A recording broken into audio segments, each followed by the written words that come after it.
The comment section has been blowing up about women versus men in chess, so today I just want to share another game between a woman and a man in a very, very recent chess tournament. This is Grandmaster Alexandra Kosteniuk, aka Chess Queen. I recently did some commentary for her, so she sent me these couple keychains, and this teddy bear is just so cute, right? And she is the 12th Women's World Chess Champion. They get into the game, and they play e4, c5, the Sicilian. And Alexandra plays the Alapin, which is very exciting for me because this is what I play. So I'm curious to see other lines and maybe some potential themes. And here, I've played this line before, and Alexandra plays bishop c4 immediately. I've seen this in a similar line that I play, which is d4 after c takes d4, now bishop c4. And even though knight b6 comes with tempo, you simply slide the bishop out. And if the opponent takes, yes, white has gambited a pawn, but white has more development, and the argument is that the engine likes this for white, even though you're down a pawn, so there's always compensation for the sacrificed pawn. But instead, we get into something a little bit different. So instead of d4, we see bishop c4 immediately, knight b6, still the same move, and then after takes, c4. And what's the idea here? You can sacrifice the bishop temporarily, because right here, there's a nice little fork. Queen a4, check, right? And what happens? You're winning the knight back. And not only are you winning the knight back, but you're also up 2 pawns. But technically, I mean, this d pawn's going to fall, right? So even after it falls, white's still up a full pawn. But now it's flipped. Black's the one that's gambited a pawn, and they're the one that has basically an even engine evaluation. So they have compensation for their pawn. And what does it look like? Well, after they develop a few more pieces, this queen's a little bit misplaced just because it's in the center, and normally you want all your minor pieces developed, right? Well, no problem, because Alexandra just simply simplifies into an endgame. And who's better after the pawn gets dropped and now it's even material, okay? So who's better? Black has good central control, their rook's on an open file, but we'll see how white fights back, right? After rook e1, kings start coming closer. In an endgame, you want your kings to be nice and active, so of course both players start bringing their kings to the middle. And then after the bishop tries to target the rook moves. And guess what? This allows a subtle fork where white's going to win a pawn and also target the d rook. And this is a very critical moment because now that white is up a pawn, where does this rook go? It goes to g6. And the issue with this is that now rook d1 is a very nice intermezzo move because this rook's hanging, so you're starting to trade off pieces, right? After takes, you cannot take this because you will get forked.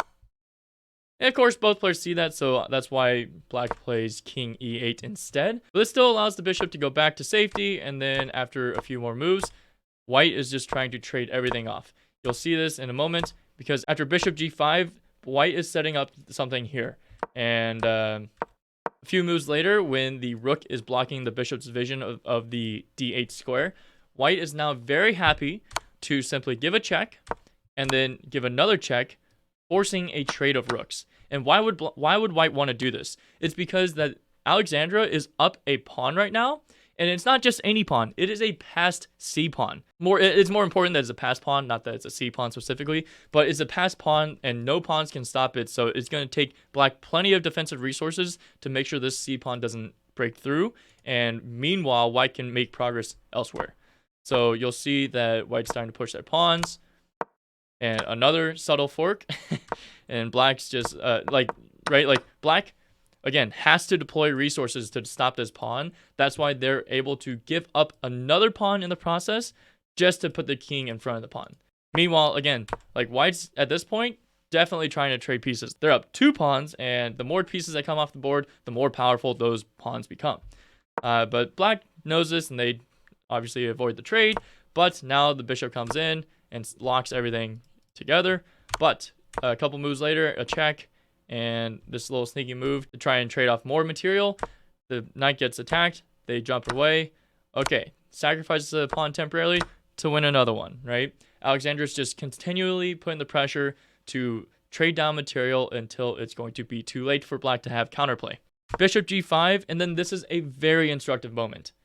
How do you create more issues for black to devote more resources to defending? You create a passed pawn. And with b5, you're very clearly sacrificing a pawn, but once that pawn is sacrificed, the A pawn is a pass pawn and it can start running up the board. And if you're a beginner, this might be a foreign concept to you. And if you're an intermediate player, you might recognize this idea, but might not be super comfortable yet. But what I've noticed is that the stronger players in my community or in my just social circle, they are all just instantly looking to sacrifice pawns to break through and create a passed pawn. It is second nature to them, and it's something that I need to work on as well. So, of course, Alexandra finds it, and after the pawn takes, the A pawn's starting to run, but the king moves back to make sure that it is always in the square, right? So if the pawn moves, you draw a little square, and the king can enter the square, so it can't promote in a pawn versus king race. So the king's always trying to stay close. The knight jumps back, and okay, another pawn gets traded off, and then here's where the white king takes its turn to start moving forward. And it's very funny because, yes, you put pressure on the A pawn being passed, and again, look what happened. Black devoted resources to stopping that A pawn. And in the meantime, white was able to execute other plans, such as trading off a pawn on the king side and also snatching another pawn, which created a second passed pawn. So this is obviously creating more and more issues. And after the king moves around, a couple shuffling moves, the F pawn makes some progress. Okay, a few moves later, the black king is running out of spaces to go to, and white is making further progress to support both of these pawns.